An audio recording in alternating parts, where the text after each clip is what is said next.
You guys know how blessed I am, right? Right now I'm literally feeling like the apple of God's eye. You know, God has an eye, it is an apple, or God has an apple, and it is an eye. And today, in my bid to bring you the blueprint of success, we are honored to have in our studio the president of Benson Idahosa University, all the way in Nigeria, husband to Reverend Lori Idahosa, who happens to be my friend, and father to FEB, Judah, and Nate.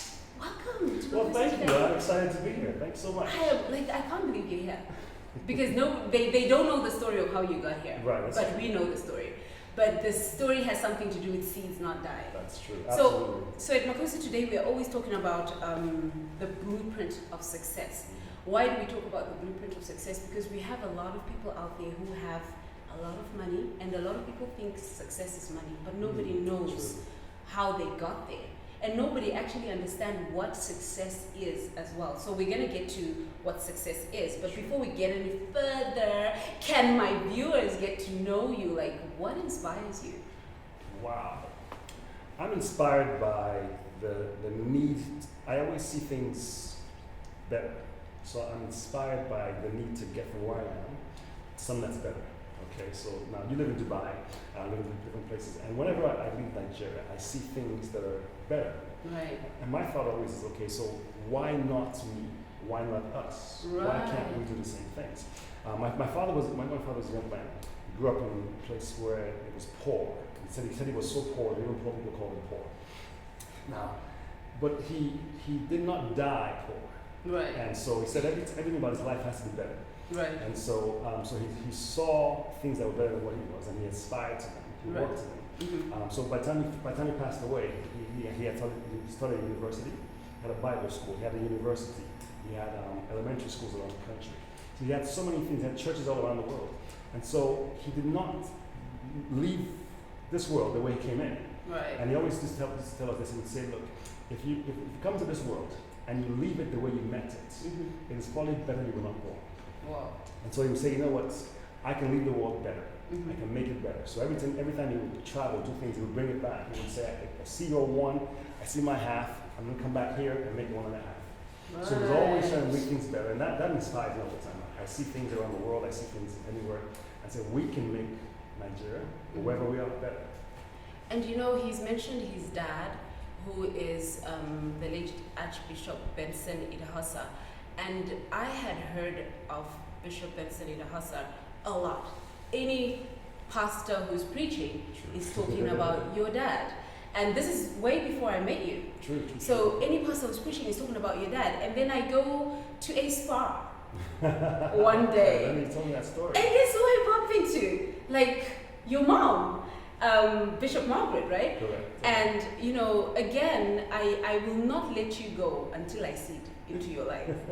I had to seed into her life. I literally went to the car, got whatever it is that I had. And, you know, sometimes people think a seed is a particular amount. Right. A seed is your heart. What is in Absolutely. your, like, it's your heart. Are you giving your best? Because if you're not giving your best, you're not going to get the best.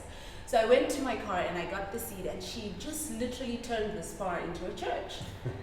So she prays, and then you guys came to do the run, and that's how I met you guys. Right. And people are always asking me, Makosi, it seems you have a lot of access. And I know access is my gift, but it's a gift that is born of the power of the seed. I like that. Like, I will find you, if you have something I want, I won't find you to take that thing. I will find you to seed into your life. Okay. So that thing that you have that I want starts manifesting in my own life. True. And that works so well. Just to chip in real quick. I remember meeting Dr. Miles Monroe for the first time, many years ago. I said, you know what, I don't have much on me, but I want to bless you with this, sir. And he said, no, there's no need for that. I said, because you need my father, you need my mother. I said, no, this is just something I want to do because I see the gift in you, and I would like for God to bless me with the same thing. And so I did that. And I met T.D. Jakes as well too, and I did the same thing. It wasn't much at the time, but it was like, as you said, my heart. Yes. And every once in a while, as I'm talking to them, I'm seeing the gifts that God's put into them. Exactly. Show up in my life. So exactly. you're absolutely right. Seeds definitely do work. Okay, so the next question is, what is legacy? You just spoke about your dad, so let's jump to legacy. What is legacy? For me, legacy is what you leave behind. You know, there's a book by Robin Sharma that talks about, says, who will cry for you when you die? Right. And many people don't think about what happens after they're gone. Mm-hmm. I think about it all the time. I think, okay, my father was always saying the same thing. Look, like I said, if it comes to this world and leave it the way you met it, then it was better you were never born. But I always think, okay, so legacy for me is when you're not here, what does the world remember you by? Right. What did you leave in this world? Right. And so for him, I see the seeds or the fruits of legacy all the time. Right. I mention my name, people say, oh, I know your father, and they give me access to that name. Right. He started in university. Mm-hmm. He's been there for 20 years now, and we Mm-hmm. still see the university still growing. The one you're president The one I'm to. president of, Yes. right. He began schools around the nation. He began Bible schools. He began all kinds of things. He began churches. And the seeds of these things, or the fruits or the harvest, are still here today. And so people are being blessed. People are connecting to the things that he left behind. Yes. So he's been gone for 20 years now, Mm-hmm. but the university is over 20 years old. Right. And the university is still producing graduates, and Mm-hmm. they're going around the world. Now that's a legacy, because the person who started that legacy is not here. Mm-hmm. But everything that's come from that legacy It's is still here. living. Exactly. So my thing for legacy is this: if you're not here, whatever you're doing right now, if I'm not here, can it still make an impact? Right. If it does, then to me that's legacy.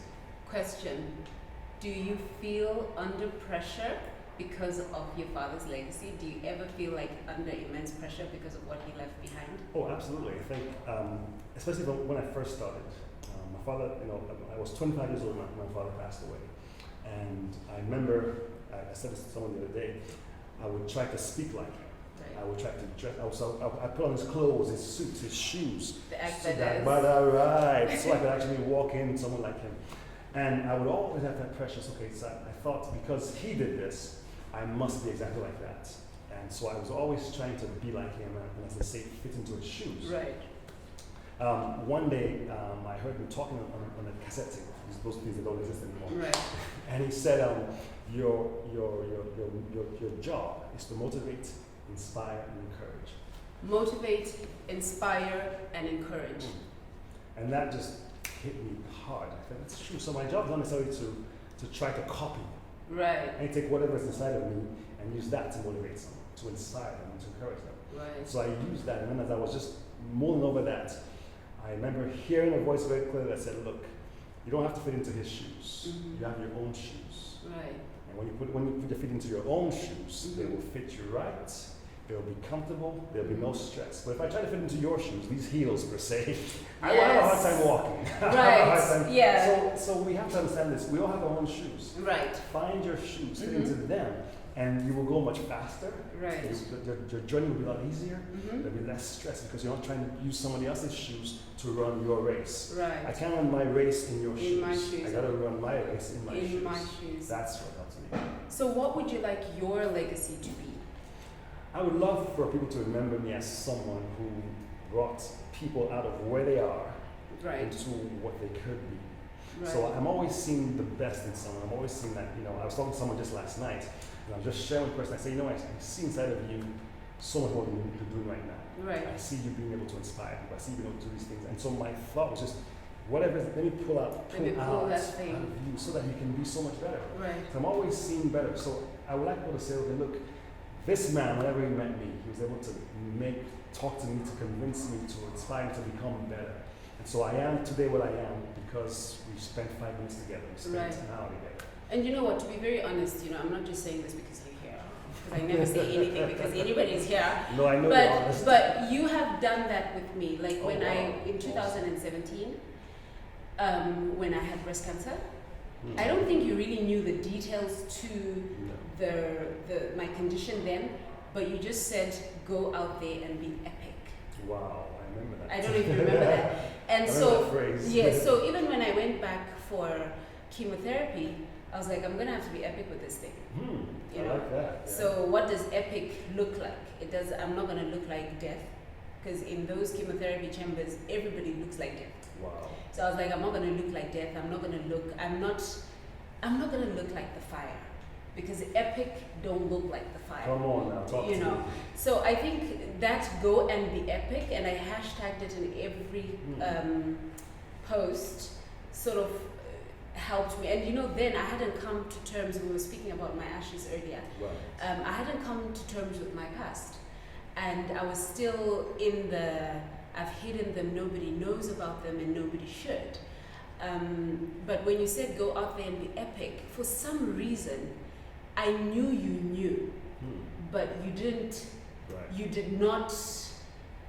I was so surprised how embracing yourself and Reverend Laurie were, because it was almost like, I usually before you. Because if they know about my past, I don't think they're gonna be so embracing. But even when Reverend Laurie comes to Dubai, she will call and we'll go out for meals and we'll take selfies, and every single day I see how, because the only Jesus other people are going to see are you or me. Very true. So, the Bible talks about being accepted in the Lord. Mm-hmm. And every single day I interact with Reverend Laurie, because I interact with her more than I do with you. But every time I interact with you guys, I see that verse come alive. Wow. You are accepted.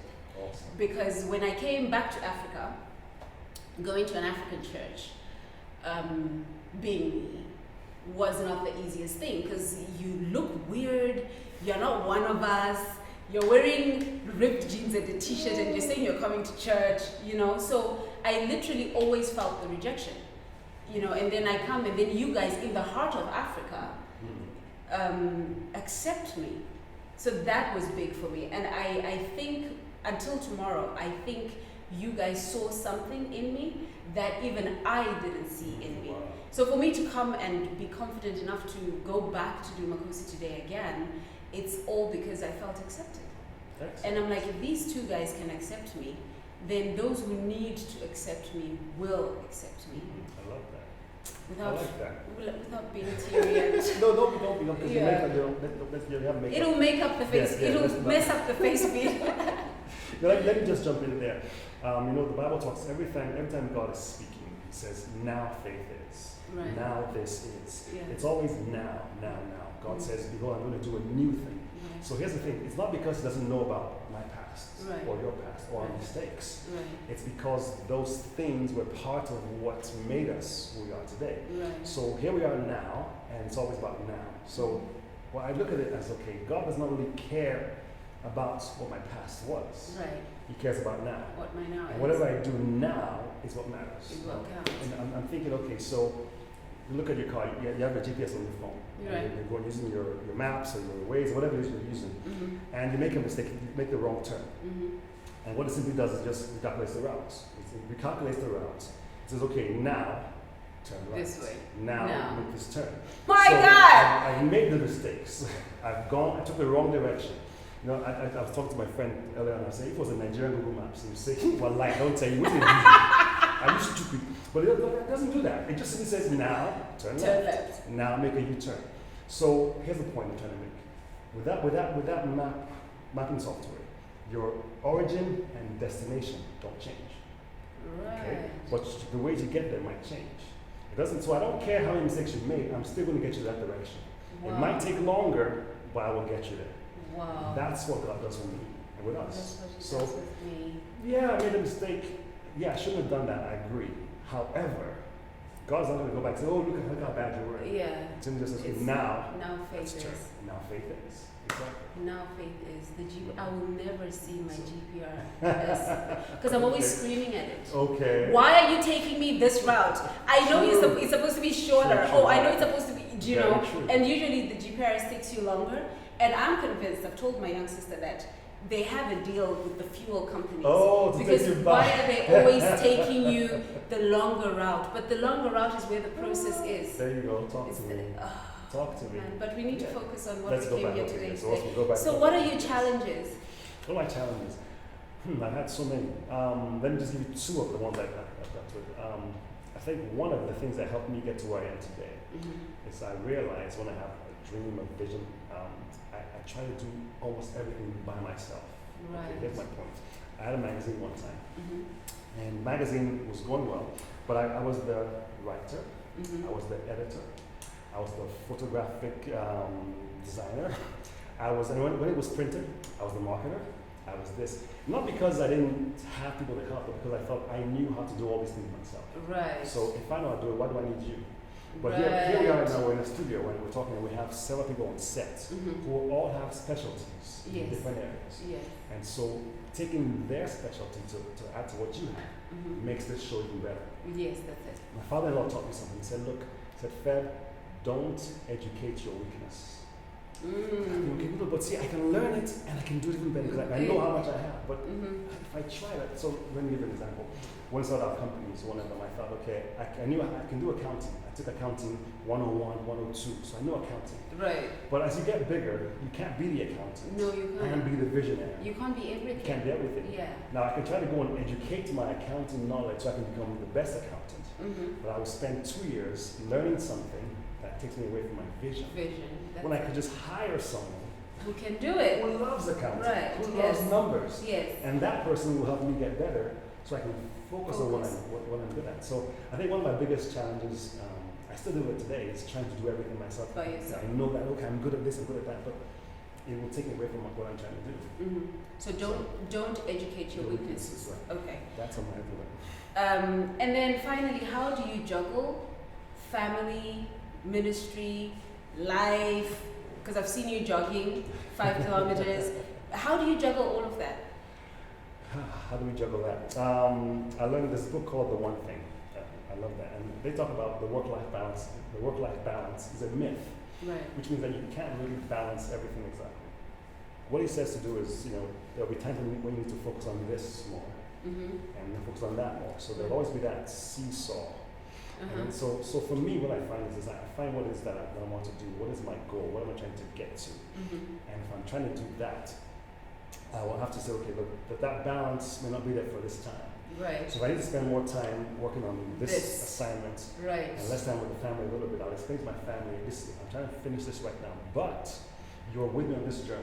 Right. So give me just a little bit of time to do this and support me on this, because when this is done, we're coming back here to finish that. Right. So I think for me then, that balance comes in by focusing on what you need to focus at the right time. At the right time, yeah. And knowing that I can't do everything together at the same time. You cannot give everything equal attention. Right. A friend of mine, I was reading this book, and she says in the book, if everything is important, then nothing is important. If everything is important, then nothing is important. So you have to find out what's really important and focus on that, and what will give you the most or best return for your efforts.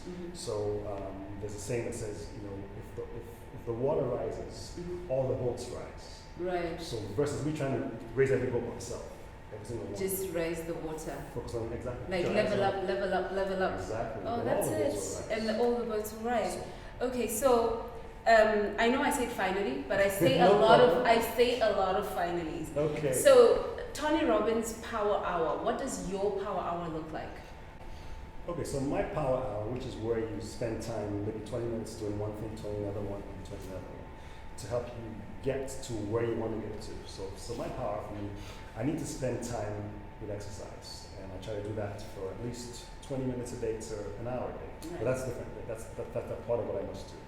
I must spend time with on my planning, my focusing, my meditation, my thinking, and so all of these things all add to what I must do every day to get to where I want to get to. Right. That changes with whatever my main goal or focus is for that time of the year, time of the week, time of the month. So for example, right now, if I look at, we're having 4 months left in the year. Well, how long time I have in a year?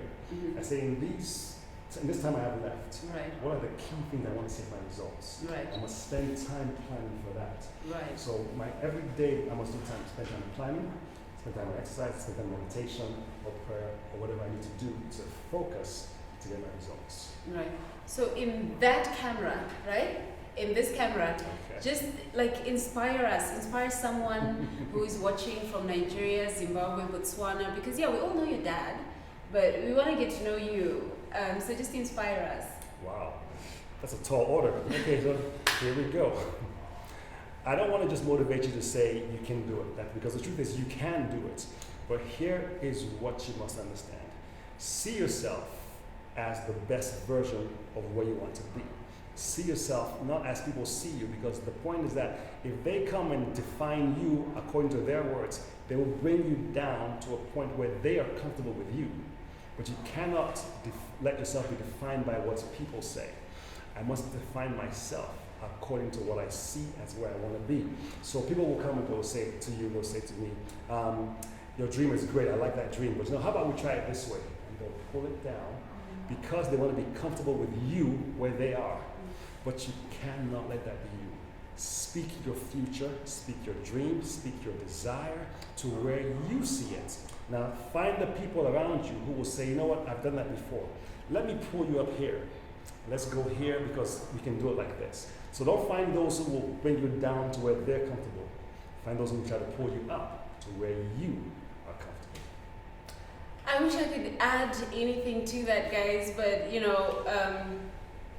I was reluctant to call him Bishop FEB Idahosa, but he's actually a bishop, and you guys would never have known. When I interact with him, he doesn't make me feel like I have to go, oh my goodness, no. Which is absolutely amazing, because what he just said there about pulling people out, I feel I'm one of the people he's pulled out. So until next time, take care of yourself and take